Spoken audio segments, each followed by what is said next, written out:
नमस्कार। आप देख रहे हैं लोकहित न्यूज़ चैनल और आज के साक्षात्कार में हम एक ऐसे शख्सियत से मिलना चाहते हैं जो कि समाज कार्य के लिए तन मन धन से जुड़े हैं। कहते हैं नेकी कर दरिया में डाल। जी हाँ, ऐसा ही कुछ स्वभाव है इन शख्सियत का, जो कि नेकी तो करते हैं लेकिन उसकी कहीं भी पब्लिसिटी नहीं करते और वो समाज कार्य में कई तरह से जुड़े हुए हैं।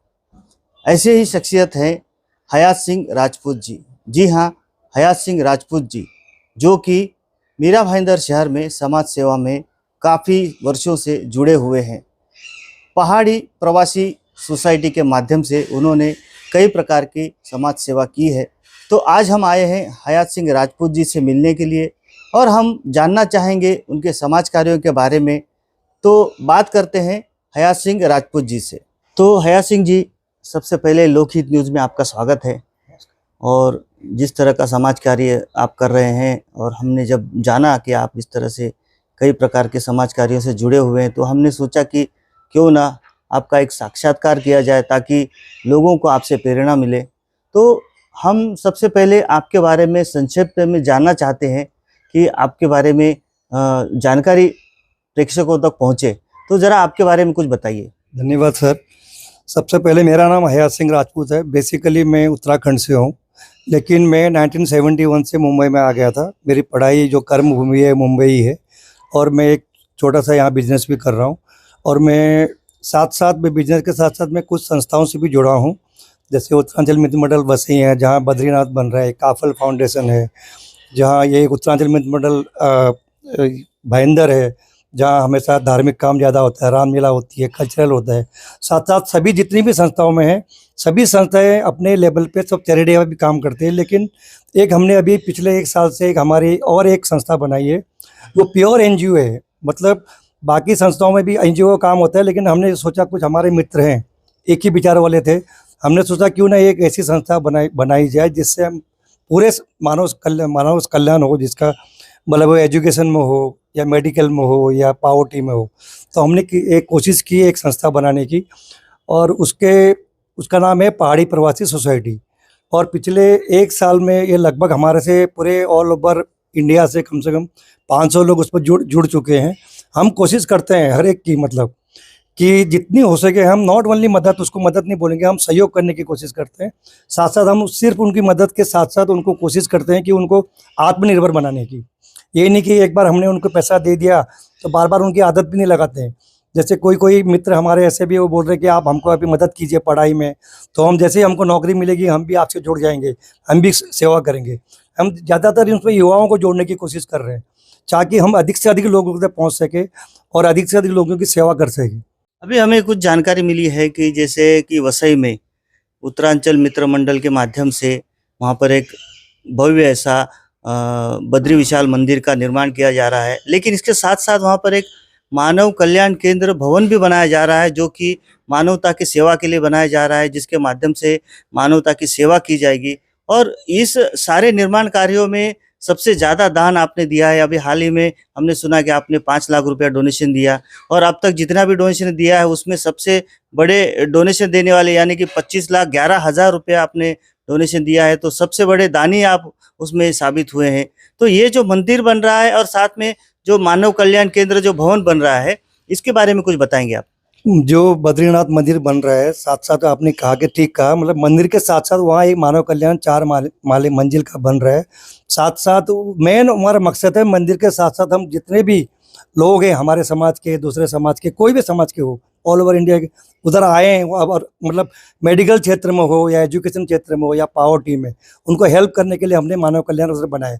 रही बात जो आप डोनेशन की बात करते हो, हम क्या करें, वो तो भगवान ने हमको एक निमित्त बनाया कि थोड़ा बहुत आप भी दे दो।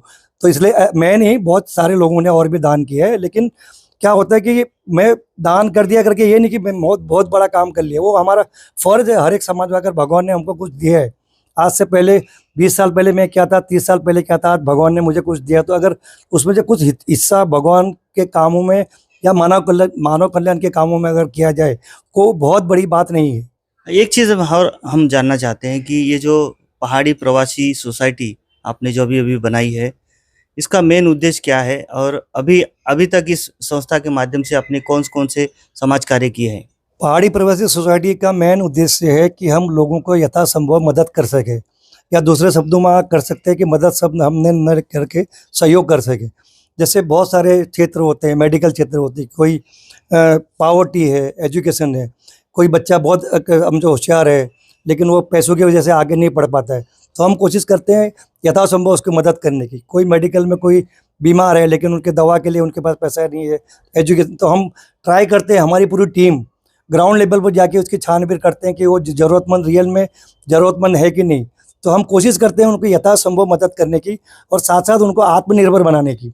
ये नहीं कि एक बार हमने मदद कर ली तो यही नहीं कि फिर उनकी आदत भी हमको ऐसे नहीं, हम सोचते कि आप उनको वो कीजिए, मतलब खुद भी काम कीजिए और आगे बढ़िए। जैसे एक बबीता नेगी करके एक हमारी बहन थी, उसकी हमने मदद की, लेकिन हमने साथ साथ कुछ लोगों ने मिलकर उनको सिलाई मशीन दी और वो आजकल वो सिलाई मशीन का काम कर रही है, तो अभी उनको मदद की ज़रूरत नहीं पड़ती है, वो खुद भी हमारी संस्था को डोनेट कर रही है। तो इसलिए आत्मनिर्भर बनाना ज़रूरी है। ऐसा नहीं कि नहीं सिर्फ आप डोनेट कर दो और उसके बाद उनको आदत भी नहीं लगनी चाहिए किसी को हम डोनेशन मिल रहा है। साथ साथ वो धीरे धीरे वो जब वो अच्छी नौकरी में आ जाएंगे या अच्छा व्यवसाय करेंगे, वो भी दूसरे की मदद करेंगे। तो मेन हमारा मकसद ये है कि लोगों को आत्मनिर्भर बनाना और स्टार्टिंग में हम उनको कुछ ना कुछ मतलब हेल्प करके तो उनको आगे बढ़ाना। ये जो पहाड़ी प्रवासी सोसाइटी जो बनाई है आपने, तो क्या ये सिर्फ पहाड़ी लोगों के लिए या उत्तरांचल या उत्तराखंड के समाज के लिए ही है, या फिर इसमें सभी जाति धर्म के लोग सभी लोग शामिल हो सकते हैं? किस प्रकार से ये सदस्य होंगे इस सोसाइटी के? एक्चुअली पहाड़ी प्रवासी सोसाइटी पहले तो स्टार्टिंग में हमने उत्तराखंडी को ही जोड़ा था, लेकिन धीरे धीरे अभी तो 1-2-3 महीने के अंदर हमने पूरे इंडिया का कोई भी जात धर्म को एक्चुअली हम मानते ही नहीं है। कोई भी इसमें हेल्प मतलब आ सकता है, हेल्प कर सकता है, मेंबर बन सकते हैं और हम उनकी मदद करेंगे। क्योंकि क्या होता है, मानव धर्म कोई मतलब ये जात धर्म पे नहीं होता है। हम किसी की जो ज़रूरतमंद है, जिसको बीमार है, एजुकेशन की ज़रूरत है, पॉवर्टी में जो तकलीफ़ है, तो हम सभी को करते हैं। जो भी एप्लीकेशन हमारे पास आती है हम कोशिश करते हैं कि उनको मतलब जितना यथासंभव मदद कर सकें। तो अगर इस पहाड़ी प्रवासी सोसाइटी से अगर किसी को जुड़ना हो, तो उसकी प्रक्रिया क्या है? किस तरह से जुड़ा जा सकता है? अगर आपको पहाड़ी प्रवासी से जुड़ना है तो कृपया, अभी तो हमने वेबसाइट बनाई है इसकी, अभी हमने 500 मेंबर हैं, तो आप हमारा जो भी ग्रुप में है उनसे आप मिलिए, उनका फ़ोन नंबर हमसे बात कीजिए, डायरेक्ट भारत हमसे बात कीजिए, और अभी हमने वेबसाइट में आपको लिंक भेज देंगे। धीरे धीरे हम पर्सनली सभी को फ़ोन करेंगे और फ़ोन करके उनका डिटेल लेंगे, और इस तरह से वो आप जुड़ सकते हैं। और इसमें हमारी कोई फ़ीस नहीं है, मेंबरशिप ऐसा कुछ नहीं, कोई फ़ीस नहीं है। आप सिर्फ जुड़िए हमसे, हमारा काम कार्य देखिए। अगर आपको लगे हम कुछ सही काम कर रहे हैं, समाज के लिए हमारा कुछ काम अच्छा हो रहा है, तो आप प्लीज़ जुड़िए। मैं ये रिक्वेस्ट कर रहा हूँ सभी से। ये पहाड़ी प्रवासी सोसाइटी के भविष्य की कुछ योजनाएं हैं, तो इस योजना के बारे में कुछ बताइए आप। सबसे पहले तो अभी तो हम बेसिक ही कर रहे हैं, जैसे मैंने पहले भी बताया कि हम एक मेडिकल एजुकेशन और इसमें कर रहे हैं, पावर्टी में कर रहे हैं। लेकिन मैं भविष्य में मुझे एक हमारे कुछ मित्रों से मिलके हमारी टीम है, हमारे उत्तराखंड में जो एक स्वास्थ्य का सबसे बड़ा प्रॉब्लम है। जो हमारे हिल स्टेशन है, वहाँ अधिक से मतलब कम से कम हॉस्पिटल्स हैं बड़े बड़े। तो हम कर रहे हैं कि वहाँ से क्या होता है, जितने भी हिल से जो भी बीमार आदमी होते हैं उनको लेके जाते हैं देहरादून, नहीं तो हल्द्वानी रिफ़र करते हो। होता क्या है, वो ऑलरेडी मतलब बेचारे थोड़े फाइनेंस से कमज़ोर होते हैं, तो वहाँ जाके उनको क्या होता है कि हॉस्पिटल के साथ साथ उनको रहने के लिए भी अगर रहना पड़े 1 महीना 15 दिन, तो उनके लिए व्यवसाय नहीं है, मतलब व्यवस्था नहीं है उधर। तो हम कर रहे हैं कि वहाँ एक ऐसा घर बनाया जाए जो इलाज तो उनका हो जाए, सो साथ साथ वो उनका रहने के लिए भी जो व्यवस्था है वो हम फ्री में कर दें। तो हमसे मैं सभी जितने भी हमारे प्रवासी उत्तराखंडी हैं या दूसरे हमारे जो भाई हैं, सभी से अपील करूँगा कि इस योजना में, इस हमारे प्रयास में आप भी हमको सपोर्ट कीजिए। हमारा दो ही है, एक हल्द्वानी और एक देहरादून में, कि मतलब बड़ा सा एक घर बन जाए, तो उसमें जो लोग इलाज करने के लिए अपने जो माँ बाप को, बच्चों को लाते हैं, तो वो रहने के लिए फ्री हो जाए, उनको खाने पीने के लिए फ्री हो जाए, ताकि उनको ज़्यादा बर्डन नहीं आए। ये हमारा भविष्य में अभी प्लान है।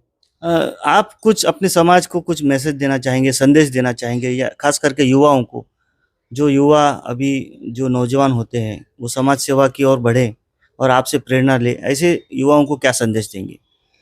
इसमें मैं युवाओं को और सभी बाकी लोगों को भी ये संदेश देना चाहता हूँ कि देखो हमारी जितनी भी संस्थाएं, मैंने पहले भी बताया कि सब लोग कुछ ना कुछ कार्य कर रहे हैं, धार्मिक कार्य कर रहे हैं, कल्चरल कर रहे हैं, स्पोर्ट्स कर रहे हैं। आप कीजिए, बहुत अच्छी बात है। मैं भी उसमें सभी जगह मैं भी जुड़ा हूँ। लेकिन आपका मुख्य उद्देश्य क्या होना चाहिए? सामाजिक जो पावर्टी, जो एजुकेशन और जो मेडिकल का क्षेत्र में हम इतने पीछे हैं, हम नहीं, पूरी इंडिया के अंदर सब लोग, क्योंकि वो अपनी बेसिक रिक्वायरमेंट है हमारी, वो सेकेंडरी नहीं है हमारी, ये प्राइमरी है। तो आप सभी से अपने खेल को भी आगे बढ़िए, आप अपने कल्चरल को आगे बढ़ाइए, धार्मिक में आगे बढ़ाइए, लेकिन अपना प्रायोरिटी जो है, आप मेरे हिसाब से जो मैं सोचता हूँ, आप उसको ये एनजीओ को दो। एक नॉट ओनली मेरे एनजीओ की बात नहीं कर रहा हूँ, कोई भी जो एनजीओ जो होती है, जो चैरिटी काम करती है एजुकेशन में, पावर्टी में या मेडिकल में, तो उनको आप सपोर्ट कीजिए और कोशिश कीजिए कि अधिक से अधिक हम लोगों को आत्मनिर्भर बनाए।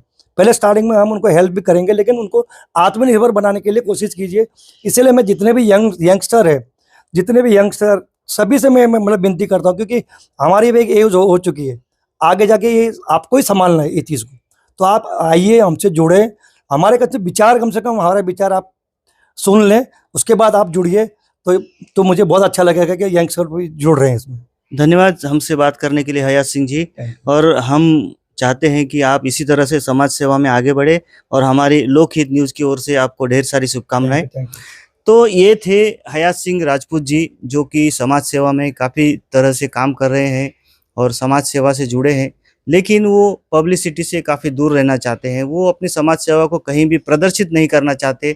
उनका कहना है कि इस हाथ दे इस हाथ ले तो किसी को पता ना चले, लेकिन कुछ लोगों को इनके कार्यों से प्रेरणा मिलनी चाहिए। इस उद्देश्य से आज हमने इनका इंटरव्यू किया है। इसके पीछे पब्लिसिटी करना बिल्कुल भी उद्देश्य नहीं है। क्या होता है कि कोई समाज कार्य करता है तो वो अगर लोगों तक पहुंचे और सही जगह तक अगर उसका संदेश जाए, तो एक तो किसी ज़रूरतमंद को उसकी मदद हो सकती है, या फिर उनसे किसी को प्रेरणा भी मिल सकती है। बस यही उद्देश्य से आज हमने इनका इंटरव्यू किया है। तो हम भी लोगों से ये अपील करेंगे कि इनके समाज कार्य में जितना हो सके सहयोग करें, इनसे जुड़े और समाज सेवा में अपना सहयोग दें।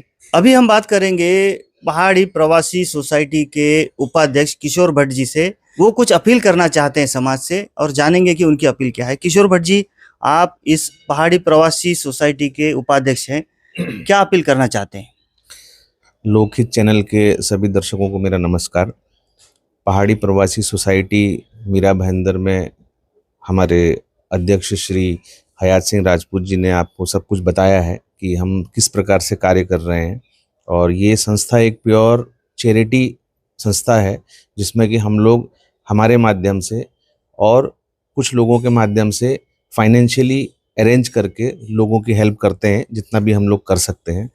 तो मेरा आपके चैनल के माध्यम से ये अनुरोध है कि जितने ज़्यादा से ज़्यादा उत्तराखंडी या नॉन उत्तराखंडी, मतलब मैं सभी के लिए अपील करना चाह रहा हूँ कि जितने ज़्यादा से ज़्यादा लोग इस मुहिम में आप हमारे साथ जुड़ेंगे, उतने ही लोगों की मदद हम लोग कर पाएंगे और उतने लोगों तक हम लोग पहुँच पाएंगे। समाज के लिए ही हमने ये कार्य शुरू किया था, क्योंकि जितनी आपकी एक फाइनेंशियल कैपेसिटी है, आप उतना ही काम कर पाएंगे। बहुत ज़्यादा अगर आपके पास में एप्लीकेशन के लिए आएंगे और नहीं आप उतना कर पाएंगे, तो वो भी एक बहुत बड़ा दुर्भाग्य होता है।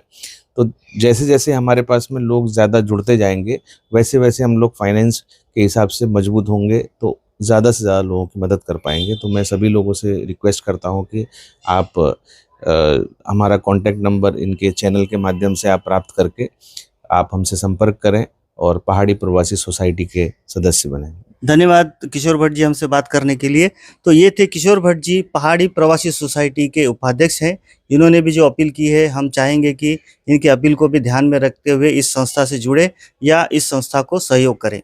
पहाड़ी प्रवासी सोसाइटी के साथ एक और शख्सियत जुड़ी है, जिनका नाम है दान सिंह राजपूत जी, जो कि इस सोसाइटी के महासचिव हैं।